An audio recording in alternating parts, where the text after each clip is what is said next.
السلام عليكم، اهلا بيكم في حلقه جديده من سلسله فيديوهات حكايات مصري في كندا. لو انت اول مره بتشوفني انا اسمي محمد عاطف، ودي سلسله فيديوهات خفيفه كده بنعملها في رمضان. بشارك معاكم كل التجارب اللي انا مريت بيها في كندا من اول ما جيت لحد دلوقتي. التجربه اللي عايز اكلمكم عليها النهارده هي المعلومات الغلط او اعتمادي على المعلومات الغلط، وازاي اعتمادي على معلومات غلط اثر بشكل سلبي ومباشر على اول سنه ليا هنا في كندا. طبيعي انك انت لما بتيجي تسافر لاي دوله جديده بتبتدي تجمع معلومات عن الدوله دي، يعني مثلا اسعار الايجارات، اسعار المواصلات، الاكل والشرب، العنصريه، الناس، وهكذا، وكل التفاصيل اللي في السكه دي. مشكلتي كانت في معلومتين غلط سمعتهم واللي اثروا بشكل سلبي ومباشر على اول سنه ليا هنا في كندا، وكانت فعلا سنه من اصعب السنين اللي عدوا عليا. ايه هم بقى المعلومتين دولت؟ اول حاجه عن الضرايب. قال لك احنا هنا في كندا بندفع ضرايب 40%. فالطبيعي انت واحد دلوقتي بره البلد لما بتيجي تسمع كلمة زي دي فبتقول والله انا لو جاي على مرتب $100,000 هشيل $40,000 من المرتب وهبتدي اظبط حياتي واموري على $60,000. فعلى اساس $60,000 انت بتشوف مثلا مكان، شقة مناسبة اللي انت تسكن فيها، وتظبط تشوف هتصرف كام على الاكل والشرب، المواصلات، الهدوم، تعمل كده حسبة مبدئية عشان تقدر تشوف $60,000 دولت هيكفوك ولا لا. فانا جيت رحت واخد المرتب بتاعي وشايل منه 40%، وبدات اظبط الحسبه بتاعتي على ال 60% من المرتب. اضطريت طبعا لان المبلغ كان قليل وقتها ساعتها، اضطريت ان انا ادور على شقق في اماكن رخيصه. وده كان مكان اول حاجه بعيد عن الشغل، تقريبا حوالي ساعه من البيت والشغل، طبعا ساعه رايح وساعه راجع كل يوم.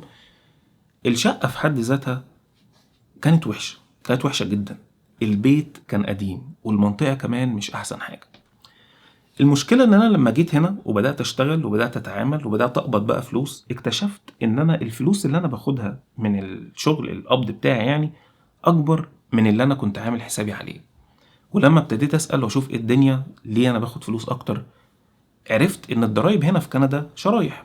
في مبلغ معين من المرتب بتاعك بيبقى معفي من الضرايب، بعد كده بتبتدي تدفع ضريبة قليلة، بعد كده المرتب بتاعك ازيد شوية بتدخل في شريحة اعلى. اكتشفت ايه بقى؟ اكتشفت اصلا ان المرتب اللي انا جاي عليه ده ما دخلش في حيز ال 40% ضرايب. وهنا اكتشفت ان انا كل حساباتي وكل الحاجات اللي انا حسبتها كانت اساسا بناء على رقم غلط. يعني لو كنت زودت على ايجار الشقه ده $300 تاني او $350، كنت خدت شقه حلوه جدا، وكنت خدت مثلا في مكان قريب اولا من الشغل، وهو مكان كمان نظيف جدا تبقى ماشي فيه مبسوط. هنا دلوقتي انت ممكن تقول لي يا عم وديني بس كندا وانا اقعد في اي حته، ان شاء الله اقعد في اوضه وبتاع. الكلام ده انا ممكن لو انا في مكانك ممكن اقوله لان طبعا انا بتعامل مع الموضوع من بره. لكن صدقني لما تعيش التفاصيل اليوميه بحذافيرها، تعيش كل لحظه في اليوم في الموقف نفسه، مش بس مجرد ان انت متخيل الموضوع في دماغك او ان انت بتسمع من حد، الموضوع بيكون مختلف 180 درجه. دي حاجه. الحاجة التانية انك ماشي، لو هنفترض يا عم ان انت هتقدر تعيش في اي حتة واي مكان والكلام ده كله، بس لو انت رايح لوحدك، لو انت قاعد في وسط اصحابك، لو انت قاعد في شقة طلبة، ممكن. لكن صدقني الموضوع ده هيكون مختلف مش 180 درجة، مليار درجة. لو انت مسافر ومعاك زوجتك ومعاك ابنك ومعاك اسرتك وان انت عايشين اسرة، وان انت بس مش مسؤول عن نفسك، لا ده في ناس تانية مسؤولة منك كمان. فالموضوع هنا مختلف تماما. الكلام مش زي ما انت تكون عايش في الموقف نفسه بتفاصيله اليومية. فدي كانت أول مشكلة وأول تأثير سلبي حصل لي من المعلومات الغلط. المشكلة التانية بقى إيه هي؟ قال لك لو أنت جيت كندا وخلفت هنا في كندا، فأنت كده خلاص أنت ضمنت اللي أنت هتقدر تقنن وضعك بشكل ما، بالتبعية يعني إنك أنت ابنك مواطن كندي. طيب ليه يا عم الحاج الكلام ده؟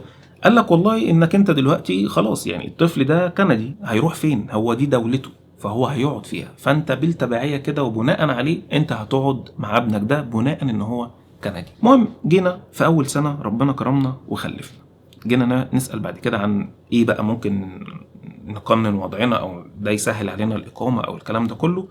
قال لك الكلام ده ملوش اي اساس من الصحة، الا بس يعني كده لو انت بتقدم من خلال مقاطعة كيبك ممكن تاخد لك كام نقطة، تقريبا 3 نقط او 4 نقط حاجة زي كده مش فاكر. بعد كده لما الطفل بقى يبقى 16 او 18 سنة، مش متأكد من الرقم بالظبط، هو يقدر يجي كندا بالباسبور الكندي ويعيش ويبقى ليه كل الحقوق المواطن الكندي عادي جدا، ويقدر يعيش من غير اي مشاكل.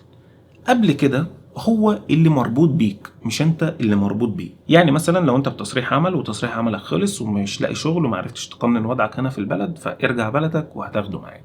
مش معنى ان انت عندك طفل كندي فانت هتقدر تعيش هنا على حس ان انت عندك طفل كندي. طب ايه المشكلة؟ يعني انت خلفت وبقى في عندك طفل كندي وفي ناس بتشوفها يعني ان انت كده يعتبر امنت له مستقبله او مستقبلها والكلام ده كله. هنا المشكلة الكبيرة في موضوع الخلفة في اول سنة في كندا. انت جاي دولة، انت من مصر لكندا، انت لا انت عارف النظام الطبي هنا ماشي ازاي، ولا عارف نظام متابعات الدكاترة ماشية هنا عاملة ازاي، ولا عارف نظام الأدوية، ولا عارف نظام التأمين الطبي، واللغة كمان عندك مش أحسن حاجة. انت لسه جاي واللغة أصلا مش أحسن حاجة، وبالإضافة إنك انت عايش في مونتريال، الدولة بتتكلم فرنساوي.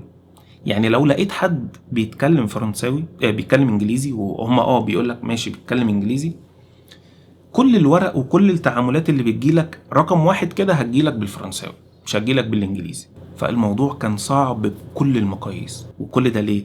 بسبب كام ثانية كده في فيديو من 10 دقايق او 12 دقيقة قالك ان في كذا وفي كذا، فانت خدت قرارات وبنيت خطة كاملة على معلومات غلط. انا هنا مش بلوم الناس اللي عملت، وان كان طبعا عليهم لوم، يعني ان لازم تتاكد من المعلومات اللي انت بتقولها، لكن انا بلوم نفسي اكتر ان انا ما خدتش المعلومات دي واتاكدت من كل حرف من الكلام اللي بيتقال بنسبه 100%. نيجي للخلاصه. انا الكلام ده اللي متابعني من اول فيديو على القناه، انا تقريبا لازم اقول الكلام ده في كل فيديو او اتنين، اللي هو لو في اي معلومه، انا بكلمك عن نفسي، لو انا بقول لك اي معلومه حتى لو وريتك المصدر الرسمي، أرجوك خش اتأكد من كل حرف بتسمعه، خصوصا إنك أنت هتاخد قرارات وهتبني خطة بناء على المعلومات دي. فخلاصة الكلام اتأكد من كل معلومة بنفسك. بس كده خلاص عشان أنا صايم وزوري وجعني. أشوفكم الفيديو الجاي. السلام عليكم.